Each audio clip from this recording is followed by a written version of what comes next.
obviously It's a bit later. warmer, isn't it?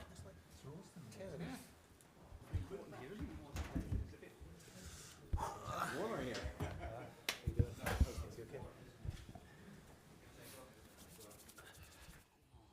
guys warm enough? Danny, Danny? do you have the printouts? No? Did you get any printouts of the... No. Not to put you on the spot or anything like that? I think they're coming. Okay. We're going to email them to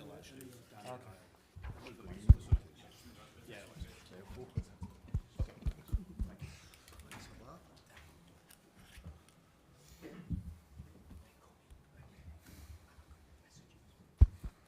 Okay, ladies and gentlemen, can you hear me? At the back? Folks, thank you for your patience. And welcome to the famous city of Belfast. Welcome to the Culloden Hotel. This is the press conference for the 139th AGM meeting of the IFAB. You're all very welcome. As per protocol in these events previously, please, we invite questions, but about the AGM specifically, you all have the press release in your inbox.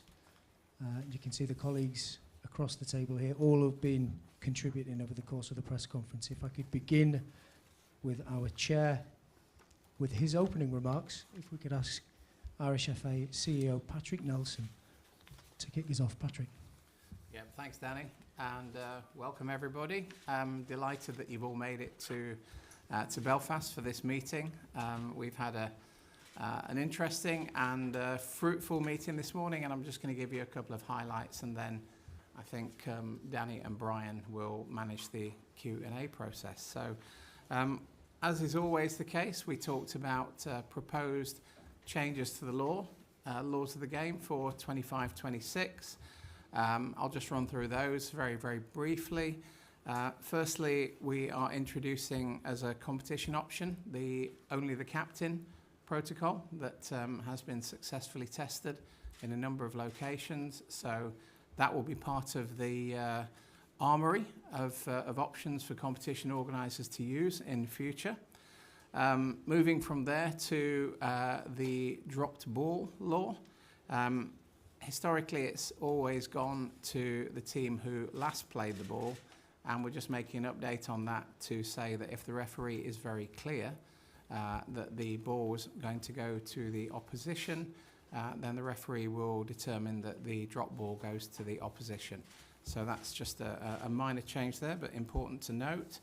A little note about the ball going out of play. If it's inadvertently or certainly not in a malicious way touched on the way out of play by a substitute, a sent-off player or a coach, for example, then we're going to wind down the sanction for that from what was traditionally a red card to an indirect free kick and no other sanction, no card. So a minor but interesting change there. What I think will be interesting for everybody is a change to or an update to the VAR protocol, where after some testing, and we saw some very good video examples of this today, there will be an opportunity for competitions in all locations to let the referee make a stadium announcement following a VAR check. And there was, I think, a recent FA Cup game that I think Howard Webb talked about there, where there was a bit of a survey done, and I think 70% approval rate from supporters in terms of that happening. So some good news on that. We then spent some time looking at a trial, a particular trial that we kicked off before, where we're talking about time wasting and behaviour, and particularly the one around the goalkeeper holding the ball too long. It's been a bane of many people's lives for quite some time. So some action has been taken on that. We've had trials in Premier League 2, we've had trials in the Maltese Amateur League, and also in Primavera 1 in Italy, where the referee has given an 8-second time limit for the goalkeeper to release the ball. and has used the hand signal of putting the hand in the air and then counting down for the last 5 seconds to really indicate to the goalkeeper that it's time to let go of the ball. The results of that have been very, very positive, and so we are going to move forward to try and put that into the laws of the game as soon as possible. And the remedy for the infringement, should there be an infringement by the goalkeeper, the remedy for that infringement will be a corner kick. We also talked about cooling off periods. This is much more an issue, I think you'll all agree, for grassroots and amateur football. And there's been a solid grassroots and youth trial in Germany. We've got some positive responses on that, and we'll continue the trial. Football video support was a significant part of this morning's meeting. This is really where we have less cameras available to a game, less live cameras than we would expect to have or need to have in a VAR situation. And I think it was pointed out this morning by Pierluigi Collina that we now have VAR in 65 countries and more than 200 competitions. But of course that leaves many, many countries who haven't been able to invest in this. So FIFA have trialled football video support. We've talked about this before at annual business meetings, etc. And this has some really good potential for smaller countries. And I would include the likes of Northern Ireland, ourselves, in that, because it's different from VAR. It's only going to be based on 1, 2 or 3 cameras. It doesn't require specialist VAR officials. It will just require a monitor operator to assist the referee. And the option that will come with video support, which, as I say, I'll underline this, is different from VAR, is that there will be 2 review requests per match. And those review requests will be managed and determined by the team coach. So that was an interesting one. That will be, as I say, very good for smaller countries who maybe don't have the ability to invest in VAR. We had an update on semi-automated offside technology. Again, some very positive news there. I think Johannes from FIFA indicated that originally we were looking at 25 centimetres in terms of the the distance where semi-automated offside technology would work. I think we're now down to less than 10 centimetres, and I know that it was mentioned in the meeting today that this has been trialled within England for the first time, within the FA Cup. So again, good progress on that one. We also talked about body cameras for referees. Very interesting development actually, because what we're looking at here is improving behaviour and making sure that, particularly again at grassroots level, games get finished. What we don't want is bad behaviour where referees feel they have to abandon games. And so the trials of referee body cameras, again, carried out by our friends in the English Football Association, have been very, very positive. We're up to 8 areas in the second year of the test, and we've had some really good results in that were reported back to us. So again, we want to try and move forward with that as much as possible, and to give that as an option for countries to utilise. There are certainly cost issues in the middle of that. We have to bring the technology cost down. We have to bring the options we have to open up more options for technology there, but I'm sure that will get done.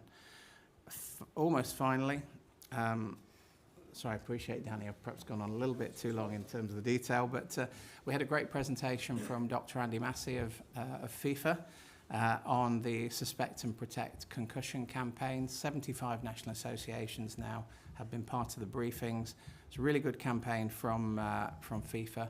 He touched on examples of both the Croatian FA and the Paraguayan FA who've picked up this campaign and utilised it in different ways. And then finally, we discussed the offside trial that's been going on for a while. The logic behind this, if you like, was to create more attacking or offensive football. We debated it a little bit more, and certainly the feeling was that we should keep the current test going.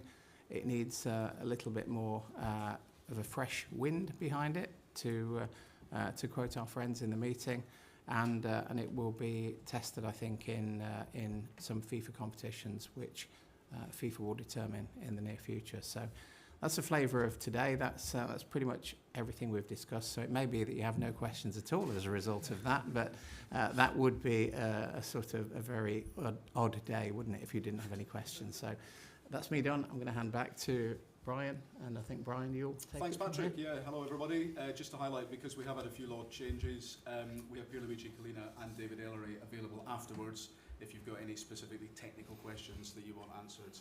And both gentlemen at the back there, willing and able to have a chat. So if we can kick off, Ben? There is a mic. Stefan, go. So I'm being lazy. Sorry. On time wasting, obviously that seems to be the big law change today. Sometimes when laws are changed, you have the law of unintended consequences. We've started to see a phenomenon creep into football of goalkeepers going down injured conveniently at moments where perhaps they can take some pressure off or waste time. Do you not worry that by introducing this law, if the goalkeeper thinks, I'm going to get pinged after 8 seconds, what I'll do is just go down, I'll just pretend to be injured, and therefore that will buy the time, and there's no way, I mean, how do you mitigate against that? How do you say, well, that's not a real injury and doesn't need treatment? Just a quick one from my own side. Having been a goalkeeper many years ago, this law was in existence. It was 6 seconds previously, and it worked really, really well. We were talking about the meeting that I don't know what happened. It just dissolved over time, but the law worked really well. As a goalkeeper, if I knew that I had 6 seconds to get rid of the ball, I didn't want to give away a free kick or a corner kick, whatever it was, to put my team under pressure. So I got the ball to my fullback, or kicked it long probably, as fast as I could to get it moving. So it's worked really, really well in the past. The law is in existence, so it's gone to 8 seconds to give that bit more time. And certainly there was no issues with injuries then, and I don't see any now.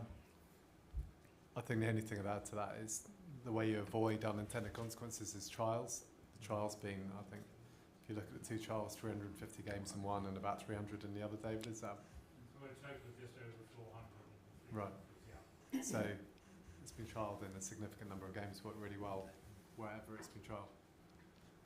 I think, if to add as well to this, there was an existing law, but it wasn't applied because the deterrent was kind of felt maybe was too strong in a way, so referees didn't apply the law as such. And also, if you have an indirect free kick, it actually takes a lot of time to prepare it, and going from the goalkeeper having the ball to the other team having basically a goal scoring opportunity, I was felt that it was too much. So probably a reason why referees or football didn't accept kind of the law as it was. So that's why we had this test, and the tests were very successful, and actually that they didn't have to, the referees didn't have to whistle for corners, because actually also is a sign, players are, or the goalkeepers are warned that they have to start moving, otherwise the other team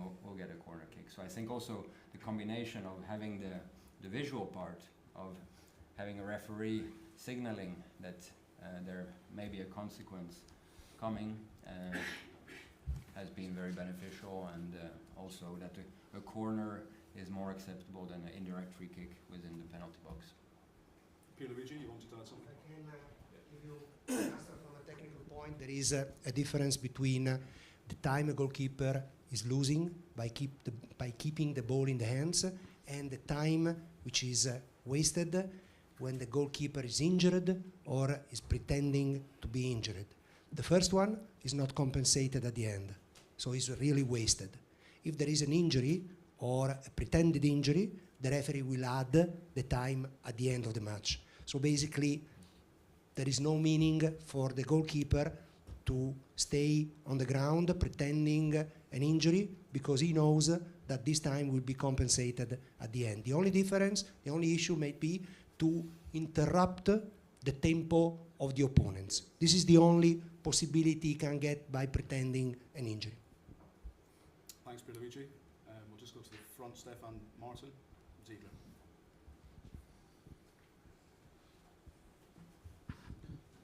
Does anyone know how long the old indirect free kick law has been in place? More than 20 years or so? Some considerable time, I think, is a fair response, Martin. Yeah. It was definitely in the late 90s. I was playing in the late 90s. It was there. 6 seconds in the late 90s. 6 seconds, Yeah. yeah. To be fair, it changed somewhere around the 1980s when it went from 4 steps to 6 seconds. That was the change. I was talking 1980s, yeah. My question might be, when you have seen the last direct free kick given by a referee against the goalkeeper, this might be one of the questions. Jamie. Thank you, Stefan. Jamie Gardner, Press Association. Just a two-parter, if I can. Just on the goalkeeper holding on, what data have you seen about how often in the trials were goalkeepers penalised for holding on too long? And then on the offside trial, can you just tell us what will be different, how it will look different? I think that obviously it's been reporting that you're moving away from daylight or trialling daylight as well, but now you're going to trial the torso being level. I think maybe if I just touch first on the first part of that, I think we saw the data from Premier League 2 in England, from the Youth League in Malta, and then from Italy as well. And I think there were no examples of corners given in Malta. There were 3 in England, and I think was it one in Italy. So in an excess of 400 games, only 4 sanctions. So you can see it has a significant impact on goalkeeper behaviour. I think the other thing, if I may, just to add on that, we had the referee observers timing how long the goalkeepers were holding the ball. There was only one example of one match where the referee didn't apply the 8 seconds. So it wasn't the referees weren't applying it, it was the goalkeepers were complying with it. And we saw from some statistics, quite a lot of it, the goalkeepers were getting rid of the ball after 3 or 4, 5 seconds. And there was a very positive response to that from the keeper involved. Thank you, Martin. Yeah, basically, go back to the question that Jamie answered, actually, Martin Lipson, about the offside, this torso trial that we've been heard being discussed. And also, 18 months ago at the business meeting, Pierluigi was there, we were all there, there was talk about expanding the options for VAR reviews, including second yellow cards and maybe even, I think we mentioned corners. I'm assuming that that's been shelved for the moment and that you're going to stick to VAR where it is. One final one, if I'm allowed. Off the back of football video support, is there at any point in the future a scenario in which you can envisage that factual calls will be made by technology, but subjective calls could be subjected to a challenge in all football, not just in those leagues using FVS? I think just on just to take the last point first, Martin. Drop the mic. There's always going to be that subjective element. Could you see a world where the factual decisions can be taken? Yes. There's no need for the challenge system in a full VAR structure because everything's checked all the time. So the challenge system works in an environment where there's not that constant checking, but in VAR, as we've got it at the moment, obviously then that's not the case because every single decision is checked, so there's no need for it. The other questions? There was no discussion about Didn't discuss that today at all. Yeah, but it wasn't on today's agenda, hasn't been discussed. Yeah. I think on the offside, the daylight offside is still very much a topic for discussion and potential trial. So from the FIFA side, we'll look as to which competition could be suitable for a more extensive trial. And really the purpose of that is to see if this has a positive impact on the attacking style and more goal-scoring opportunities. But obviously you have to test it to see if it actually reaches that objectives, because defending might be different and so on. And on the torso, I think maybe one of my colleagues can. So I think at the moment the aim is to continue the daylight trial and then look at what potential refinements could be applied over time. What the group decided today was to refer some of those back to the technical panels that operate around IFAB to look at what other elements could be changed. So it's an area still being explored, but it'd be wrong to say that a firm decision has been made on which changes will be applied to that trial yet. I think those will all be discussed. What was the view about that idea to go around the room? Is it merit to be looked at in it? I think everything will be looked at. I think we stepped back and looked at what are the two aims for this. One was very much looking at, can we help more attacking football? There's a view that with the introduction of VAR, that actually the balance, which used to have an element in favour of the attacker and benefit of the doubt going to the attacker, now that's been removed, so the balance swung a bit to the defender. So can that be balanced up a little bit? Not every person in the room agreed with that. There's a few defenders there. And then and then the second point was, could you change an element of the current VAR protocol or offside protocol that would remove some of the decisions that do infuriate fans, the toenail being offside and so on? The reality is you'll always be drawing the line somewhere, but is there a way that you can draw the line in a place that's more acceptable for everyone and also easier to see at all elements of the game?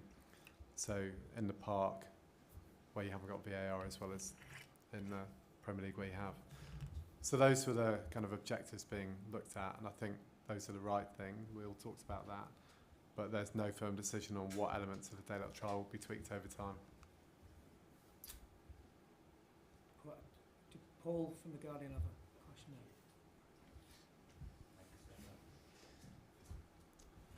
now? The discussing earlier about the opportunity for more competitions to let referees make stadium announcements. We know the PJML is enthusiastic about taking that further. I'm just wondering whether there was any discussion on that and what your position remains. And secondly, it's not on the agenda, but there's a sort of, might be overstating it, but a crisis of trust in officials right now. We see it in England, but also obviously in Spain. I'm just wondering if that was discussed and if it's an issue you have to have in mind as the guys who are in charge of the rules. I think if we just touch on the first one, there was sort of universal support actually for referees making announcements post VAR checks, and so we will try and build that into the laws as soon as possible. It's it has been trialled in some FIFA competitions. It's gone very well. There's been strong support from the general public for it, and so we move on with it. I think on the trust point you mentioned, I actually find that type of language, and I know you're just asking a question, but it's actually really disrespectful to the match officials. Listen, people have had a problem with refereeing decisions since football began, and they always will, but it's not trust. It's people make mistakes, and people just need to accept it when a match official doesn't get something right. It's for all the right reasons. He's just not got it right for whatever reason that may be. There's nothing sinister behind it. You know, we all live in a world where everybody analyses everything. You know, the match officials, there's more cameras at games than there ever were. There's more scrutiny. Everything's talked about for weeks and weeks and weeks, whereas in days gone past, you had the game on a Saturday, you didn't really think about it until the next weekend. The world's a different place, but there was no discussion about that. All the discussion, everything that we talk about at the IFAB is to help support match officials and make sure that they've got every opportunity to get the decisions right as often as they possibly can. It will never be perfect, and there needs to be an acceptance of that. Rob. Hi, well, it's relating to that questions around safety, really. Is it the most dangerous time ever to be a referee? And are some of these decisions taken maybe to ease some of that abuse, whether it's not making the offside something so enraging for fans and participants? And, you know, is that the biggest concern about how referees are treated now? On a slightly different point, I mean, Pierluigi spoke about in the last couple of years about the cancer in the game, about the respect for match officials. And one of the things that we were particularly supportive of, the data was presented by Howard Webb regarding the successful trials in England on the grassroots game with the body cams. I think there was universal support in the room for the extension of body cams, because, you know, we've had recently in Wales where the Cardiff referees went on strike because of how they're treated by people, by players and different things. So we were really happy to see the body cam concept, you know, I say universally approved, I guess, and to extend that and try and find technology that makes it affordable and workable for the game. I think if I may add as well, the team captain guideline is also a step in that direction, where the captain is the one who is allowed to speak to the referee. But I think in general, also what Noel touched on the body cam, we certainly have a responsibility towards the game to make sure that the referees are respected, are safe. So all the initiatives that we are currently looking at, we want to support them. There's of course an educational part as well, and it needs to trickle down from the professional game to the grassroots game. So definitely it's also part of the initiatives which we have with our member associations, you know, to also make refereeing to be an attractive job, and also that people who are passionate about the game can do it in a safe way.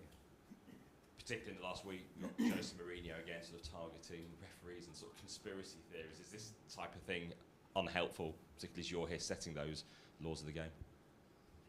If we can't retain and recruit referees, we won't have much football being played. That's the fundamental. Listen, there's a bit of a time of a season to this time of the season. It's promotion, it's relegation, it's all those things. Everybody's under pressure, and that can sometimes manifest itself in managers and players being critical of match officials. As I said, that's always been the way, and it will always continue to be the way. We need to take as many steps as we can to make sure that we're protecting everybody involved. You know, the image of the game is important to us all, and we talk about it all the time. We talk about it as an association. When you look down further into grassroots football, you know, the challenges we're seeing for match officials down there are unacceptable, and we need to take strides to impact that, because if we've no referees, we've got no football, and nobody wants to get to that. Nobody wants to get to that place, and as Noel touched on, the feedback from the body cam trial has been really encouraging, and that's something that we need to continue to drive, and whatever other measures that we can. I would also say you're presenting quite a dark picture. I think we've seen that some of the initiatives we brought in the last couple of years are making an impact positively, and we've seen, you know, particularly in England, an increase in recruitment of referees, and initiatives such as we've talked about are really helping. So of course we've got further to go. We want to support referees as much as we can. We want to continue improving player behaviour, but I think we're actually on a good positive move rather than a potentially negative one. I'm sorry, just to build on that, you're quite right. Like, we've seen an increase in people who want to be match officials in Wales, which is really positive. We just have to make sure that we close the holes in the bottom of the bucket, that we don't lose them, because things like, I think we're very proud with the sin bin trials, for example, in Wales. I know in England the results of that have been really good. There's a lot less dissent for match officials, and all these measures, this plethora of measures we've put together over the last 2 or 3 years have really helped, I think, or we can see they're already starting to help the game very much. Thank you. Just conscious of time, Jamie. Yeah, okay. Thanks. First one, very quick, on goalkeeper 8-second rule. Will we see that, or could we see that at the Club World Cup? And then second one, on live VAR audio. The Premier League have said on the record that they're lobbying IFAB to have that change. Can you talk to me about what the pros and cons of that are? Obviously, they see it as a step towards full transparency. Ian says about there's nothing sinister with referees, and obviously I agree with you, but it's a further step in showing that referees are having an honest conversation with VARs. Is that something we could see in the not too distant future? I'll start by answering your first question. So yes, the plan is to implement it at the FIFA Club World Cup in the US in June and July this year. And I think another element which could be of interest is as well the body cam for the referees to also be tested at the Club World Cup in order to provide additional footage, images, which can then also increase the quality of the production and be of interest. Will that be live on TV, live for TV broadcasters? Well, that's first of all, it depends on the technology and which stadiums can be used, and then also the choice of the production. They do it in rugby, don't they? Rugby, the referees have a camera which you set the scrum and things like that. So theoretically, I guess the tech is already. Well, we had some tests in the Intercontinental Cup, which was non-live and which offered very interesting footage. So maybe it's more in the replays and so on where we will provide it. But we certainly feel this adds something to the TV viewer experience. Okay, thanks. Last question, Ben. That was the second part. The VAR audio. Yeah.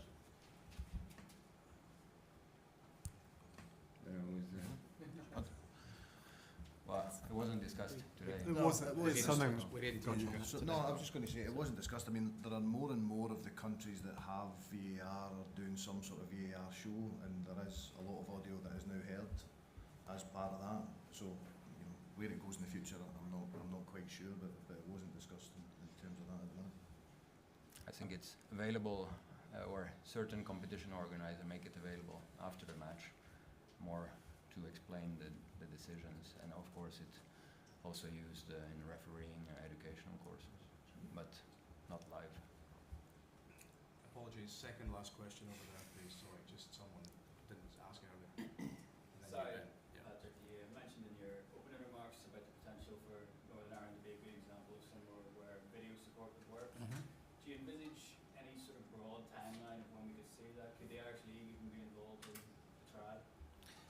Well, what I talked about at the meeting this morning, because it was a really good update on the concept of video support, and Pierluigi mentioned that 60 countries now and 200 competitions have gone for VAR in various forms, and in reality that would be too expensive for us in Northern Ireland. The concept of video support is still being tested, so it's not something we could roll out today or tomorrow, but it was something that we watched with interest. We looked at the information that FIFA gave us of the tests of video support, and it's something that could work given the necessary finance within the Northern Ireland Football League. And of course, as you'll know, we don't manage the Northern Ireland Football League directly, so it would be a decision for them. But every game in that league is covered by at least one camera, and so that gives us the option at some point when we've gone a little bit further down the line with testing that FIFA have been heading up at this point. It does give us the option to bring it in a country like ours, but I wouldn't put a time frame on it at this point. Thanks. Last question, Ben. Mark, it's been a year since I asked you about where the FA was with its transgender policy. Since then, 2 teenage girls have been banned for sort of questioning trans players on the pitch. How close are we to having a policy that you're sort of settled on moving forward? When can we expect to hear something? So, one of the cases you're referring to is live case, so I won't comment on the cases.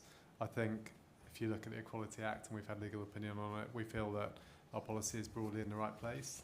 We do continue to look at areas which we might refine, and that's where we are. all about timelines. It just seems to be taking a very, very long time, years and years, to sort of come up with what the next step in this is going to be. As I said, I think we feel like we're broadly in the right place at the moment, and we've had that policy checked by King's Council. So we're confident that the policy is okay. We'll continue to look at refinements, and as and when we bring them in, we'll let you know.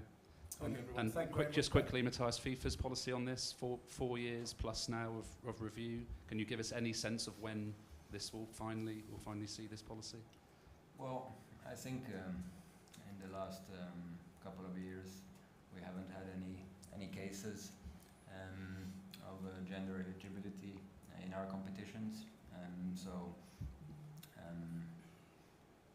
we are still reviewing.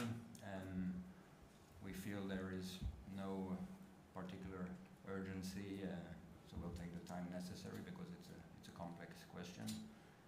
But for sure, we are in touch with stakeholders on this.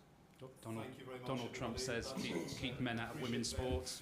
Do you back what Donald Trump says? Answer some questions on that. Thank you everyone for your time and enjoy the rest of your day. Thank you.